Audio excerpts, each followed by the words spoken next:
اللہ نے ہمیں ایک نماز عطا فرما دی جس کو ہم آج صلاۃ التراویح کہتے ہیں۔ میرے نبی کے زمانے میں اسے قیام اللیل کہا جاتا تھا، اس لیے حضرت عائشہ رضی اللہ تعالیٰ عنہ کی روایت ہے جس سے 8 رکعت والے حضرات استدلال کرتے ہیں کہ رمضان اور غیر رمضان میں اس کو امام بخاری نے قیام اللیل کا ہی عنوان دیا ہے، آپ نے 11 رکعت سے زیادہ نماز نہیں پڑھی۔ ایک ضعیف روایت میں ہے کہ آپ نے 3 دن پڑھائی نماز، یہ تو صحیح روایت ہے۔ کتنی رکعت پڑھائی؟ تو ایک ضعیف روایت میں ہے کہ 20 رکعت پڑھائی۔ اچھا، ضعیف روایت سے عبادت ثابت نہیں ہو سکتی حکم شرعی، تو جب حضرت عمر رضی اللہ تعالیٰ عنہ نے سب کو، اب میرے نبی کے دور میں 3 دن کے بعد آپ تو آئے نہیں کہ کہیں فرض نہ ہو جائے، تو صحابہ اپنے طور پر قرآن سنتے تھے ٹولیوں میں۔ صدیقی دور میں 2 سال وہ فتنوں میں گزرا، تو اس میں بھی اسی طرح چلا کہ ٹولیوں میں ہوتے تھے۔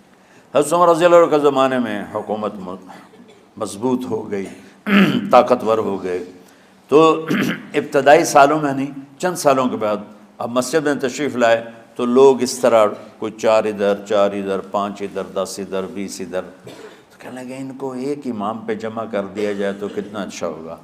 تو آپ نے سب کو اکٹھا کیا اور ابی بن کعب رضی اللہ تعالیٰ عنہ کو امام بنایا اور سب کو ایک نماز پہ جمع کر کے 20 رکعت کا حکم عطا فرمایا۔ تو حضرت عمر کا یہ عمل اس حدیث کو مضبوط کر دیتا ہے کہ چونکہ میرے نبی نے کہا علیکم بسنتی و سنت الخلفاء الراشدین من بعدی، کہ میری اور میرے خلفاء راشدین کی سنت پر مضبوطی سے عمل کرنا۔ تو حضرت عمر کا جو 20 رکعت طے کرنا ہے، اگر ان کا اپنا اجتہاد ہے تو بھی ہمارے لیے عمل کے لیے کافی ہے، اور اگر ان کو یہ یاد ہے کہ میرے نبی نے 20 پڑھی تھیں تو اور زیادہ اچھی بات ہے۔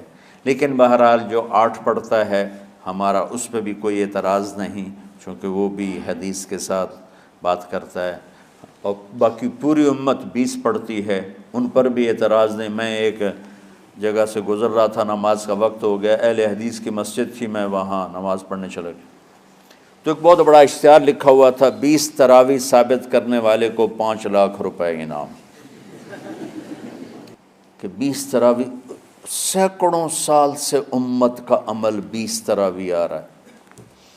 تراویح کا نام جو پڑھا مجھے یوں لگتا ہے کہ اہل مکہ، یعنی اہل مکہ جو تھے نا، وہ 4 تراویح پڑھ کے ایک طواف کرتے تھے، تو وہ آرام کے لیے ہوتا، ترویحہ آرام، تھوڑی دیر کا آرام، تو 4 تراویح کے بعد ایک طواف کرتے تھے، وہ چھوٹا سا طواف 10 منٹ میں ختم ہو جاتا تھا، اور پھر 4 تراویح پڑھتے تھے، پھر طواف کرتے تھے، پھر 4 پڑھتے تھے، پھر طواف کرتے تھے۔ یہ صحابہ کے تھوڑے بعد کے دور کی بات۔ تو مدینے والوں کو پتہ چلا کہ مکے والے تو یہ کرتے ہیں، وہ کہنے لگے اساں کی کریے، انہوں نے کہا اسی 40 تراویح پڑھیں گے، 40 رکعت، وہ 40 رکعت پڑھتے تھے۔ تو نوافل میں کوئی سختی نہیں کہ بھائی 8 سے زیادہ نہیں پڑھنی، بدعت ہو جائے گی، اور 20 پڑھنا بدعت ہے، یہ سب جہالت کی بات ہے، اور یہ 8 پڑھ رہے ہیں یہ غلط ہے، یہ بھی حماقت کی بات ہے۔ جو صحیح حدیث سے دلیل پکڑ کے کوئی عمل کرتا ہو تو بھائیو اس سے بحث نہ کیا کرو، مناظرہ نہ کیا کرو، یہ بہت نادانی والی بات۔ اور امت کا خلق، لاکھوں کروڑوں انسانوں کا ایک عمل پہ جمع ہونا، یہ بذات خود اس کی طاقت کی ایک دلیل۔ اور حرمین جب سے میرے رب نے، حضرت عمر نے 20 رکعت شروع کی، آج تک وہاں بھی ساری مساجد میں 8 رکعت تراویح ہوتی ہے، لیکن حرمین کی مسجد میں 20 رکعت، ادھر بھی ادھر بھی۔ اور یہ جو وہ وہاں ختم قرآن پہ دعا نہیں مانگی جاتی، یہ کس کا عمل ہے؟ حضرت عثمان کا۔ حضرت عثمان نے اپنے دور خلافت میں تراویح پڑھانے والے سے کہا جب قرآن ختم کرو تو دعا کرنا۔ وہ کہنے لگے جی کیا دعا کروں؟ کہ جو تیرے دل میں آیا کرنا۔ تو ختم قرآن کی رات تراویح کی آخری رکعت میں من الجنت والناس کے بعد دعا کے لیے ہاتھ اٹھانا، یہ حضرت عثمان رضی اللہ تعالیٰ عنہ نے اس کو زندہ فرمایا۔ اور امام دعا کرتا تھا 1 منٹ 10 منٹ 20 منٹ جتنے بھی، اور پیچھے لوگ آمین کہتے تھے۔ وطر کی جماعت نہیں ہوتی تھی، وطر کو باجماعت حضرت علی رضی اللہ تعالیٰ عنہ نے شروع کی کہ وطر کو بھی باجماعت پڑھا جائے، تو یہ ان کی سنت ہے کہ وطر کو باجماعت پڑھا گیا۔ تو اب یہ لہٰذا یہ سارے سنت جو کام ان خلفۂ راشدین سے ہوا وہ بھی سنت ہے۔ تو اللہ نے ہمیں ایک عبادت دے دی کہ میرا قرآن پڑھو اور سنو۔ پہلی امتوں کو تراویح کیوں نہیں تھی یا قیام اللیل کیوں نہیں تھا؟ کہ ان کو اپنی کتاب یاد ہی نہیں ہوتی تھی، وہ اپنی کتاب کے حافظ نہیں ہوتے تھے، وہ اپنی کتاب یاد ہی نہیں کر سکتے تھے، صرف نبی کو یاد ہوتی تھی۔ اللہ نے ہمارے لیے کتنا آسان کر دیا کہ 7 سال کے یہ چھوٹے چھوٹے بچے قرآن یاد کر رہے ہیں، 70 سال کا بوڑھا قرآن یاد کر رہا ہے۔ یہیں یہ مولوی یوسف صاحب کا ساتھی تھا، یا پتہ نہیں ان سے پہلے تھا، سلمان، مولوی سلمان، آج کل امریکہ میں ہوتے ہیں، ہماری ایک شاخ چلا رہے ہیں ماشاءاللہ۔ وہ شروع میں یہاں تھے، تو یہاں تراویح پڑھانے کے لیے ہمارے پاس حافظ کوئی نہیں تھا، وہ حافظ نہیں تھے، وہ صبح بیٹھ کے شام تک 1 سپارہ یاد کرتے اور رات عشاء کی نماز میں سنا دیتے۔ 30 دن میں قرآن یاد کر کے سنا دی۔ مطلب یہ سنی سنائی بات نہیں، ہمارے اسی حسنین، اسی ممبر اور محراب کی بات کہ یہیں اسی مسجد میں انہوں نے صبح سے مغرب تک یاد کرتے تھے اور پھر عشاء میں کھڑے ہو کے سنا دیتے تھے۔ پیچھے ہوتے تھے لقمہ کوئی دینے والا شاید، لیکن بہت خوبصورت پڑھ کے 1 دن میں یاد کر کے سنا دیا۔ اور ایک مجھے نام بھول گیا کہ 3 دن میں قرآن یاد کیا، 10 سپارے 1 دن میں یاد کیے، 10 دوسرے دن میں یاد کیے، 10 تیسرے دن میں یاد کیے۔ وَلَقَدْ يَسَّرْنَا الْقُرْآنَ لِلذِّكْرِ فَهَلْ مِن مُدَّكِرٍ۔ تو اللہ تعالیٰ نے اس کو نصیحت کے لیے بھی آسان کیا ہے اور یاد کرنے کے لیے بھی آسان کیا ہے۔ کوئی کتاب پہلے یاد نہیں ہوتی تھی کسی کو، ماشاءاللہ تم میں کتنے حفاظ بیٹھے ہیں اللہ کے فضل سے۔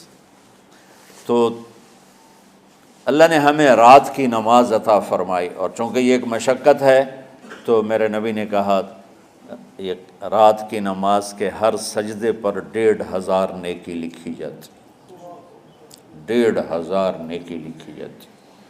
اور اللہ تعالیٰ ہر سجدے پر جنت میں ایک محل بناتا ہے جس کے 60,000 سونے چاندی کے دروازے ہوتے، اور ایک درخت اس کے لیے لگاتا ہے جس کے نیچے 100 سال گھوڑا دوڑ سکتا ہے۔ تو رمضان کا اہتمام آپ رجب سے شروع فرما دیتے تھے۔ میرے نبی نے 9 رمضان دیکھے، 9 رمضان اپنی زندگی میں، 9 رمضان۔ 10ویں رمضان سے پہلے آپ اللہ کے پاس تشریف لے گئے۔ آپ کی زندگی میں روزے فرض ہونے سے آپ کی وفات تک 9 رمضان گزرے، اور میں قربان جاؤں اپنے نبی پر، اپنی امت پہ کیسی شفقت تھی۔ آپ سحری کھاتے تھے بالکل آخری وقت، ادھر بلال اذان دے رہا ہے اور ادھر آپ آخری لقمہ کھا رہے ہیں، اور ادھر سورج نیچے ہوا اور آپ کھجور منہ میں۔ ایک آدمی اوپر کھڑا ہوتا تھا مدینے میں تو وہ چھت پہ، گھر کی چھت پہ کھڑا ہوتا تھا، سفر میں ہے تو وہ کسی پہاڑی پہ کھڑا ہوتا تھا۔ جو ہی سورج کا کنارہ نیچے جاتا اب فوراً وہ کہتا یا رسول اللہ قد غربت، تو آپ کھجور منہ میں ڈال لیتے تھے، یا پانی، کبھی پانی سے افطار فرماتے تھے، کبھی کھجور سے افطار فرماتے تھے، کہ میری امت پہ بھوک کا وقت کم سے کم آئے۔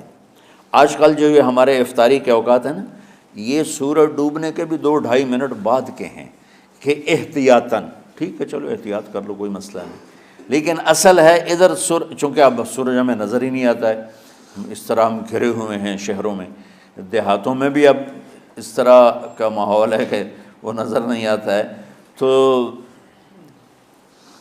بہتر کہ ادھر سورج غائب ہو، ادھر لقمہ منہ میں جائے، لیکن یہ تب ہے جب آپ نظر آ رہا ہو۔ اب جب آپ یہاں بیٹھے ہو حسنین میں تو یہاں تو کوئی سورہ نظر نہیں آئے گا، یہاں تو مینار ہی نظر آئے گا، تو لہٰذا احتیاط ٹھیک۔ ہمارے اہل حدیث بھائی وہ 2 منٹ پہلے ہم سے افطار کرتے ہیں، تو بڑی اچھی بات ہے کہ سورج کے غروب ہونے کا جو اصل وقت ہے اس کے ساتھ ہی افطار کرنا۔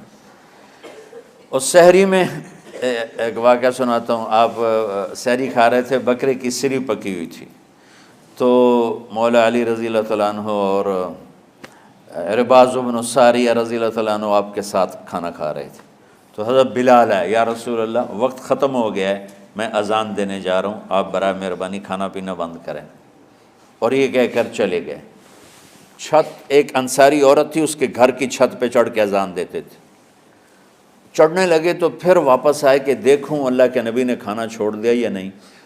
آ کے دیکھا تو وہ کھا رہے تھے۔ انہوں نے کہا یا رسول اللہ واللہ لقد اصبحت، یا رسول اللہ اللہ کی قسم سحری کا وقت ختم ہو گیا، صبح ہو گئی۔